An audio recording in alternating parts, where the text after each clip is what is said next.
Today on CraftTestimonies.com, I'm reviewing the Crafty Croc liquid chalk markers. So let's take a look at the Crafty Croc liquid chalk markers.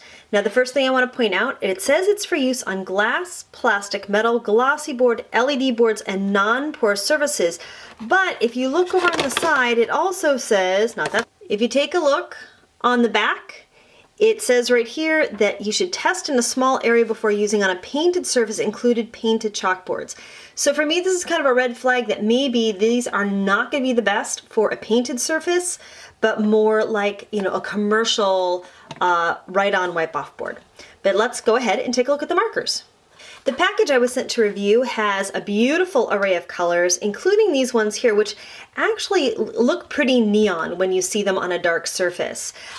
Each marker has just one tip. It is one big fat chisel tip on the end, and to activate it like you would any other marker of this kind, you have to activate the marker, you have to kind of pump it up and down like a paint marker until the ink flows out of the tip. And as you can see here, you get a really nice opaque line, even if, the nib kind of misses a little bit, and you'll see some in the samples I've got. You see how it's not always necessarily a solid line.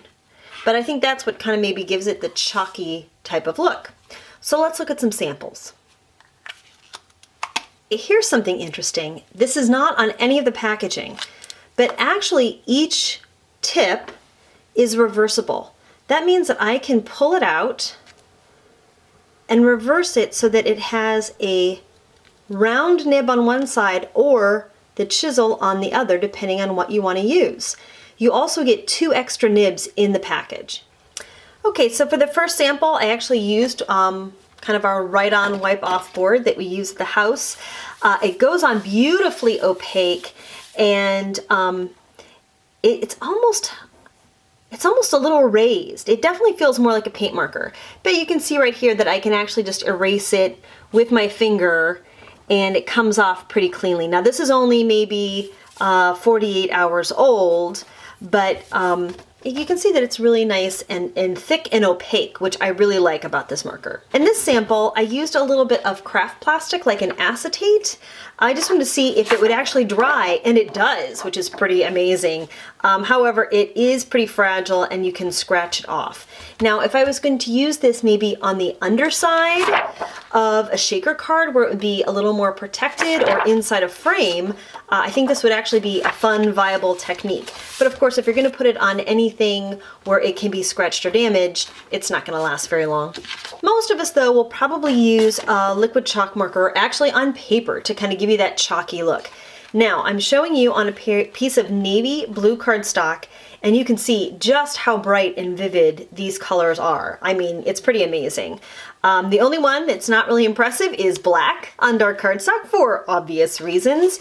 And actually the white is pretty milk toasty. It looks a lot like chalk in that it's just not a real solid opaque color.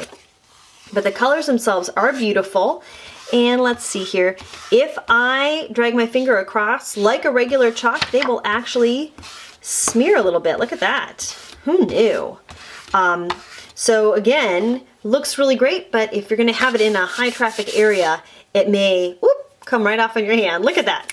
Okay, so here it is on actual chalk paper, and this is from Die Cuts with a View. Interestingly, on a chalk paper, it really doesn't rub off that much. There's a little bit on my finger, but not that much at all. Here's another look of some samples in my journal.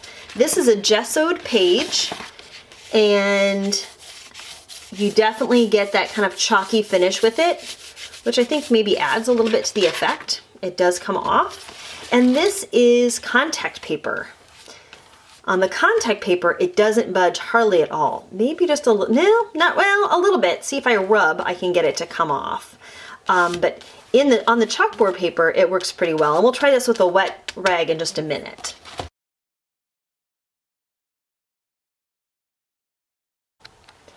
All right, let's see how well these things actually erase with just a tissue.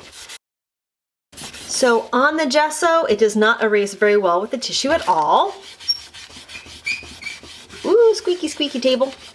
And on the contact paper, it will erase, but there's definitely some ghosting happening, which means that it's leaving a residue image. You can see just a little bit of that there. So now let's take a baby wipe, because that's what I have on hand. And on the gesso, I'm gonna say, nope, it definitely leaves kind of a ghost image.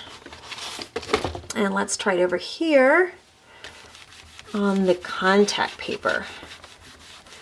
Oh wow, it erases almost completely. Oh, it does. It erases completely off of the contact paper. Look at that.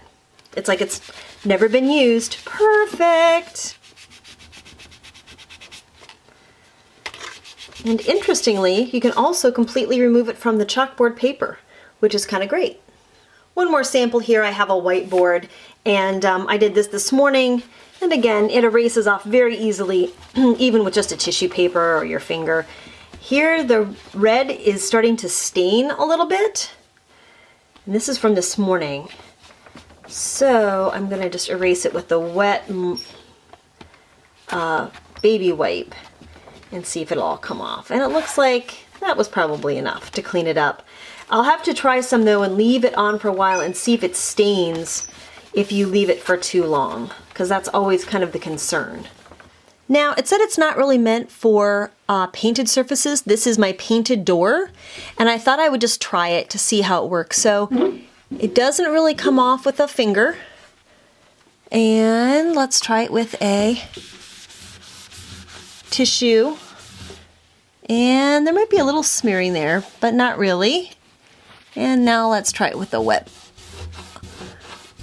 So the baby wipe will take it off, but as you can see, it leaves a pretty significant ghost behind. So I would not necessarily recommend this for a painted surface unless you wanted it to be permanent or semi-permanent, because I don't think that's coming off. I really don't. I think I'm gonna have a little doily design forever. Lastly, I wanted to share that the Crafty Croc brand also sells their own labels, and these seem to be a lot like contact paper, but already cut into little pretty shapes for you. And here I just tried a little bit of the marker. Oh, that was too fresh. Yipes. That's okay. Let's see if it wipes off.